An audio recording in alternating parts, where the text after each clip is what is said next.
ஊர் தூங்கும் வேளையிலும் நான் தூங்க போனதில்லை ஒன்னாலதான் கண்ணே ஒன்னாலதான்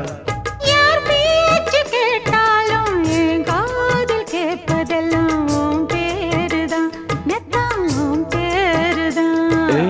இத்தனை நினப்பு என் மேல இருந்தும் எட்டி போகலாமோ கட்டுப்பாடு இருந்தும் கட்டிக்கு முன்னே ஒட்டிக்கொள்ளலாமோ முத்தமிட்டா மோசம் என்ன உண்டாகும் சத்தமிட்டா உன் நிலைமை என்னாகும் புது வளையல அரைச்சு தொண்டையில தான் நினைச்சு மாமா கிட்ட பேச போற மணிக்கணக்கா தூண்டாமணி விளக்க தூண்டி விட்டு எரிய வச்சு ஓ முகத்தை பார்க்க போற நாள் கணக்கா